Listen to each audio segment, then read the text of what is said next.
Hey, this is Mr. Sawbladehead with my good friend Paul. We are in the Weld.com lab, and today is the first installment of Paul's Rusty Tips. Now, what this is taking welders like myself, welders like yourselves, what haven't you done in so many years that you are just so rusty, but you want to get back into it? For me, it's TIG welding. I haven't TIG welded in well over 20 years, and now Paul has got some stuff in store for me. So what are we going to be doing here? We're going to get you back up to speed by the end of this video. All right. And we're going to take this 3-inch carbon steel coupon. We're going to prep it up, tack it up, put it in a 6G position, and then we're going to run the root, hot pass, and complete the cap in it. So you're going to get me at 6G. Never you're going to start me out at like 1 or 2. You're throwing me into the fire. Yeah. Right. So all right. Well, I did do some practicing. You're not going to zoom in because I'm going to punch some. Andrew, my photographer, is going to be trying to zoom in on in. So you don't want to see that. But hey, I'm willing to make some embarrassment because I got to get thrown in the fire. So I got to go ahead and make some mistakes to go ahead and get better. So just like everything else. But I know Paul is a great teacher. Will get me back and making sure I get that big buck TIG money. Oh. Yeah, big TIG. We're going to make it happen. We're going to make it happen. All right, man, let's do this. I'm looking forward to it. So first off, what we're going to do, we're going to prep the coupons up. And we're going to prep it up just like this one. Nice and shiny, clean, welds really good, especially with the TIG. And then put no edge on it, no landing, feather edge. So when you fire off on it, put the wire in there, it breaks the wall down instantly.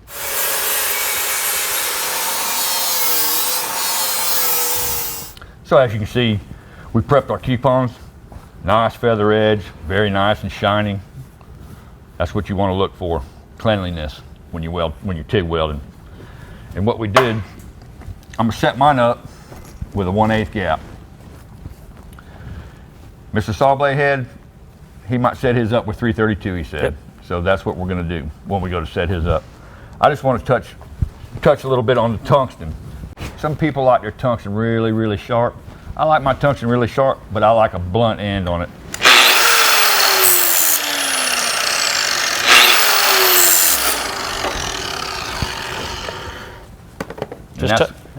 Just a touch? Just a touch. Yeah. So what we'll use for the root and the fill is the Bowler EMK6 ER70S6 1/8 with an AWS spec of A5.18. And then what we'll do for the cap, I'll use the Bowler ER70S2 332 diameter with an AWS spec of A5.18. So here we go. We're going to proceed in tacking the coupon up. After Mr. Sawbladehead tacks his up, we're going to put him in a 6G position, and we're going to go to welding on him. What do you think, Mr. Sawbladehead? I'm ready to screw some stuff up. Here we go. Kind of tilt the tungsten into the metal, yeah. There you go, that's good.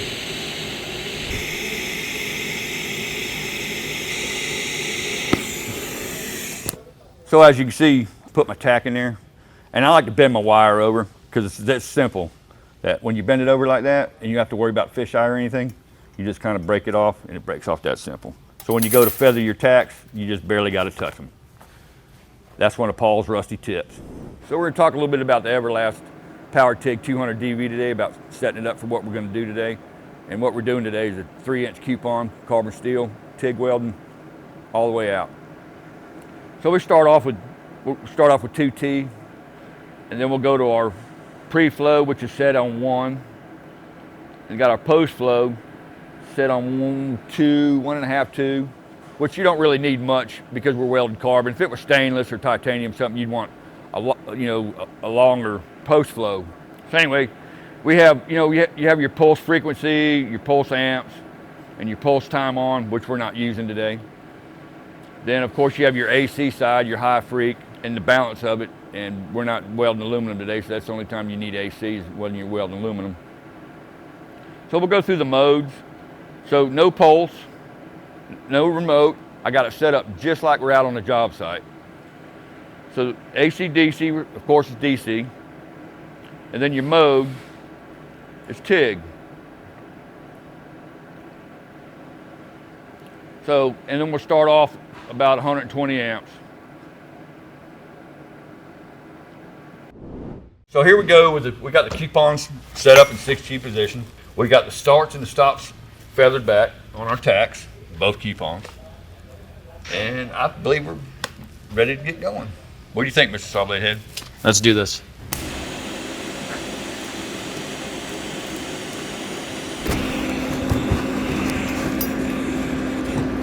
Get comfortable, take your time.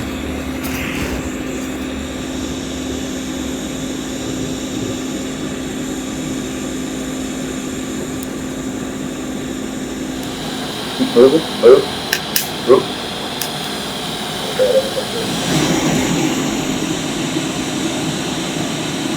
There you go, you're looking good. Looking good.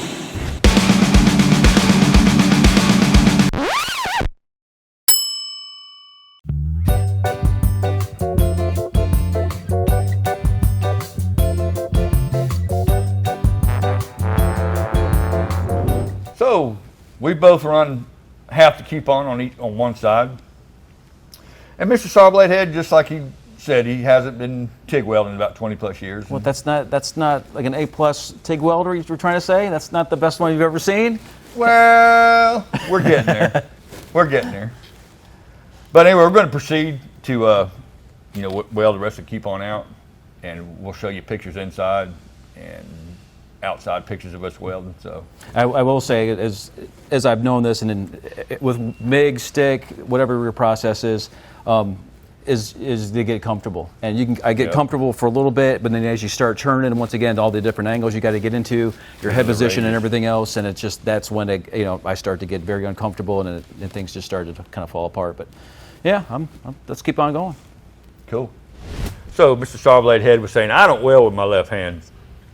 So I said, you don't really need to have to weld with your left hand. You just have to position yourself to get around the other side of the pipe, which, every way you can to brace your fingers and your hand with the TIG rig in it.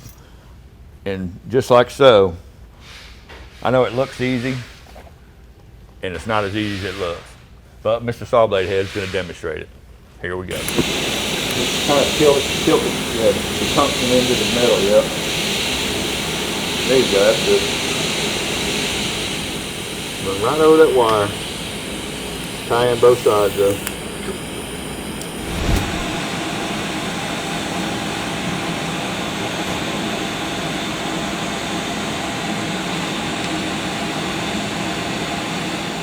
So as you can see, we put the root in both the coupons.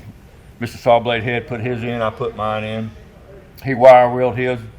I'm going to wire wheel mine. I like to wire wheel it because to me it just welds better because it's clean. And on the first go around, I like to put my root in freehand, just like he does.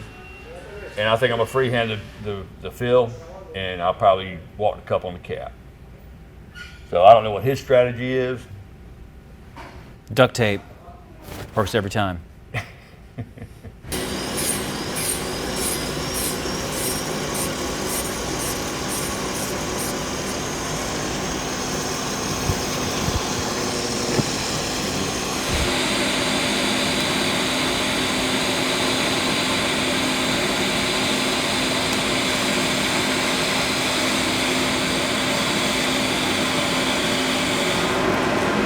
So me and Mr. Sawbladehead flushed our coupons out. As you can see, mine's flushed out. And I'll take a wire wheel, clean it real good, and then I'll cap it. And for educational thing, just like, I like my tungsten, about that far out, which is about, what would you say, Mr. Sawbladehead? About a quarter inch. Yep, a little bit more than a quarter inch for walking the cup. And then when I freehand, I'll stick it out a little bit further. But I like using these medium number 8 cups. I put the root, especially on a 3-inch piece of pipe, put the root, hot pass, when you're freehanding, of course, and then cap it, walking the cup, make it look real slick. So what we'll do now is we'll talk about Mr. Sawbladehead's coupon and how he likes to stick his tungsten out. Hey, this whole program is about is rusty tips. I haven't TIG welded in well over 20 years. it's primarily because I'd never had the machine, and my dad had the machine back in his shop. So here in Florida, I just had my little Lincoln SP100. So this is all new. This is what this whole program, Rusty Tips, is about. I haven't TIGged in well over 20 years, and Paul's showing me some good tips.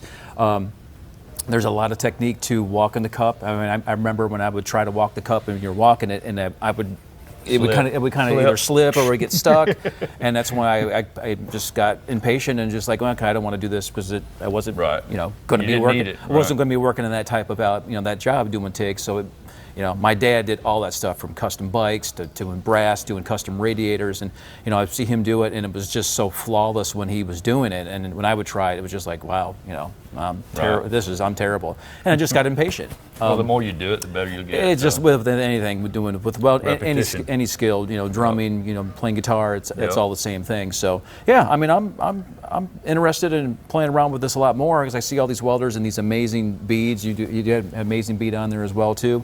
Obviously there's certain applications for TIG when you're doing thin metal. You really should be using TIG. Just an easier process and cleaner welds and so forth. So yeah, I mean, I did do pretty good for not doing it for 20 years. And and I didn't do a bunch of warm ups. We set the machine. I practiced a bead basically is what I did. And you set this on up, and I went to town. Like I said, hey, I'm not displeased with 20-year not doing TIG work. So yeah. I thought I would actually do a lot worse and blow holes and everything else. So hey, I appreciate the little tips and stuff you gave me. So sure. We'll talk more about the cup and how you like to position it. I've seen other cups that are just the wider cup, and people doing. I've seen smaller cups. I've seen the glass cups and see people do it and their technique. And I see people run a major pipe and I see them. They're just doing this whole motion, and it's so flawless. And I know it's a technique and a pattern that they're doing. My main question is how you're doing it without getting caught or slipping. My main thing is I remember it's not so much the slipping as that I was always getting caught on something. Right. That was my thing, and it's not I was dipping the tungsten. It was just for whatever reason I would get stuck, and then you're moving, and then you do and then you wind up moving your. It's just being comfortable and just holding it in your hand instead of gripping it. Mm-hmm. You kind of just hold it in your hand and just move your wrist in that motion. Yeah. So. Well, cool. I'm ready to get to this again and see what the outcome will be. So let's roll. Yeah, put the wire down a little bit, tilt it back. There you go.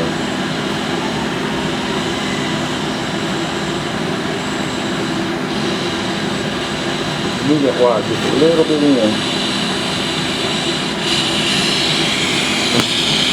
There you go.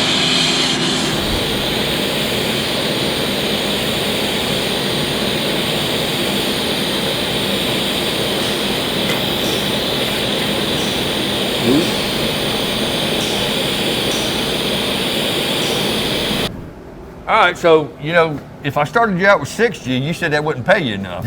I mean, if I started you out with 1G, it wouldn't pay you enough. No. So I said, you know what, I'll fix him up. So I figured 6G would get you there. No, yeah, sure. So did it pay the bills? That's not going to pay the bills. But once again, this is all about Paul's Rusty Tips, doing the things that you're uncomfortable with or things you haven't done for a long time, out of my comfort zone, weird angles and stuff like that. And hey, we're all going to have to get through those steps and practice. And if it's a job we haven't done it in a long time, we're just going to have to try. And I would say the biggest thing is don't be afraid to go ahead and screw up, because that's how everyone's going to learn, no matter what industry you're in. So hey, this is what we're here for. We're here to practice and get all our tips nice and shiny. Yeah, and get away from all that rusty stuff. So yeah, hey, I enjoy it. I'm actually looking forward to doing more TIG work, and appreciate all your help, because now just with those simple little tips and you actually grabbing the rod and everything else and showing certain angles, I was surprised at some of the steep angle that we were actually running at, because I was always told it was at kind of a 45 degree, but coming from underneath, you're at a 90, and it just I tried it, and so much easier than when you're getting to the outer edge. You're going to go ahead and dip it on back and go ahead and do it. So yeah, I mean it's a dance, and just like everything else, practice makes perfect. So I'm excited to do some more practicing. All right, so if there's anything that you guys are rusty on, please leave a comment. I'll go ahead and be able to jump in that weld pool and make a big old splash. I'm sure I'll make a fool of myself, but like I said, Paul here would actually guide me in the right direction. So once again, leave a comment of what you'd like to see that you're rusty on that we want to go ahead and redo, and hit that like button. So if you like what you see, hit that like button. So hit that like button. And subscribe to Weld.com. See you soon. See you on the next one.